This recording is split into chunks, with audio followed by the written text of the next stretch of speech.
Todd McLellan coached game 1,000 last night. Obviously, a good chunk of those were here. How would you describe Todd's impact on you for the seasons he was here? Yeah, no, Todd was probably my first coach to play in the NHL for. I was very fortunate to play for Todd. He let me grow through the ups and downs of the first few years in this league, and showed a lot of trust and helped me along the way. Him along with Jimmy Johnson and Trent Yanni when they were here too. So I was very fortunate to play for Todd, and especially as my first coach. You know, his first season was the final year in the old building, and you guys still missed the playoffs, and then you moved in here and just got into the playoffs and broke the slump, and he was nominated for Coach of the Year as well. Like, did he talked about kind of encouraging you guys?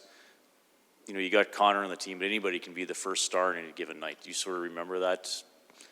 Give you guys that boost?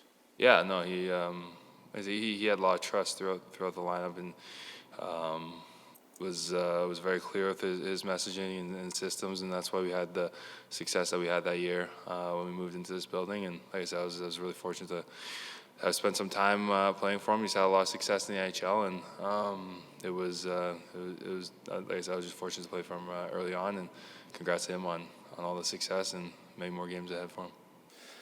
Darnell, over here, does Jay have any of the mannerisms or the wordage that Todd had? Because they've been together for so long. Yeah, I mean, there's definitely, I think in any situation like that, when you're coaching and coaching underneath someone, you have a head coach and your assistant coach, like, you're gonna pick up on a lot of things that the coach that you work with, and the same goes here. I mean, there's some similarities in some of the drills that we do that when Todd was here,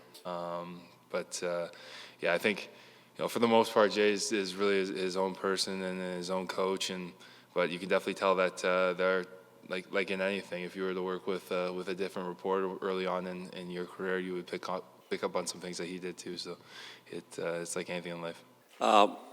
They're both pretty quiet behind the bench. Todd didn't seem like a yeller when he was here, and Jay's the same. Mm-hmm. Yeah, just really, really good game managers and know how to adjust lineups and make those adjustments within your team, within your structure, and adjust based on how the opponent's playing as well. So just really good bench managers. So playing the LA Kings, this is kind of like a playoff type vibe. I know that we made a lot of play in Calgary, but this is one team with 81 and the other team with 79. So how do you assess the matchup tomorrow? Yeah, this is huge. It's a big game for our group. The importance, I mean, this is how tight it is. It has the same importance this time of the year as the playoffs when those come around. So it's a huge game for us, and we got to be ready on all fronts. It's a good team we're playing against. Thanks, Darnell. More, and maybe you don't have an answer for this, but I know you're a pretty big sports fan. Did you watch Canada qualify for the World Cup, or did you follow any of that on Sunday? I watched a little bit of it. I wasn't. I'm not gonna lie and say I watched the whole game, but I caught glimpses of it and then saw the highlights after. So I think everyone in Canada is really excited to see their national team play in the World Cup. Hopefully, we'll see a lot more Canadian flags on cars driving around than everywhere else. It's just fun to see your home country being represented. I know a few years ago Trinidad played, and I had the Trinidad flags around the house because my dad's from Trinidad. But this time around, definitely have those Canadian flags.